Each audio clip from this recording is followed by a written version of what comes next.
C'est un pari d'avenir que de réfléchir à l'autoconsommation collective en étant agriculteur, habitant ou élu.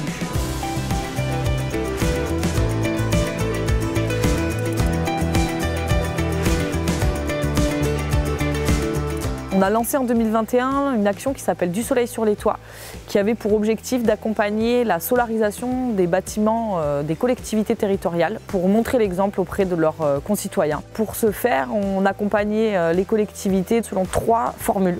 La première, je suis une collectivité, j'ai les moyens d'investir, le parc vous accompagne à travers la mise à disposition d'ingénierie pour réaliser les études techniques, passer les marchés publics, recruter l'entreprise qui va poser les panneaux. Le parc a été initiateur sur le lancement du projet et heureusement pour nous parce qu'on n'a pas ni l'ingénierie ni les compétences en interne pour accéder à ce type de projet. Nous avons ici la mairie qui est équipée avec les panneaux solaires et un gîte communal également à l'entrée du village. Les travaux se sont très bien passés avec une entreprise très sérieuse. Ça s'est déroulé sans problème. Deuxième proposition, je suis une collectivité mais je n'ai pas forcément les moyens d'investir ou je ne souhaite pas investir. Le parc naturel régional avec ses collaborateurs et ses partenaires essayait de retrouver un tiers investisseur qui pouvait porter les investissements. C'est pertinent et puis c'est quand même très intéressant par rapport à la biodiversité puisque tout ce qu'on met sur le toit, on ne le met pas dans la nature, en particulier par rapport au panorama magnifique que nous avons sur le village, puisque depuis le synclinal du Fenouillède, depuis les gorges de Galamus, depuis la Via Ferrata, on a une vue magnifique sur le village et les alentours, donc on ne voulait pas rajouter encore une gêne à ce patrimoine. Troisième formule pour les plus audacieux ou qui avaient envie en tout cas de porter un projet avec les habitants du territoire, c'était de proposer un projet d'autoconso collective. Sur les toits, il y a des panneaux photovoltaïques. Ces panneaux photovoltaïques produisent de l'électricité. Cette électricité, on la consomme si on peut. Si on a un excédent, on le vend et on le vend généralement à EDF.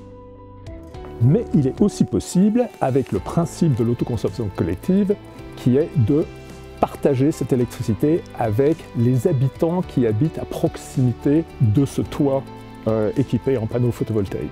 Il n'est pas tout à fait sûr qu'on aurait été capable nous-mêmes de monter un projet comme ça seul. Ça permet donc de se sensibiliser par rapport à la consommation d'énergie.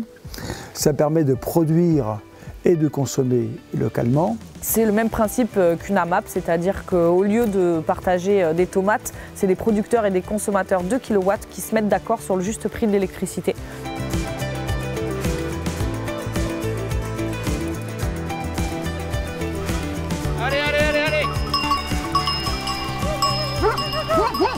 Petit à petit est venu ce besoin d'avoir un bâtiment un petit peu plus dans la plaine où on puisse stocker.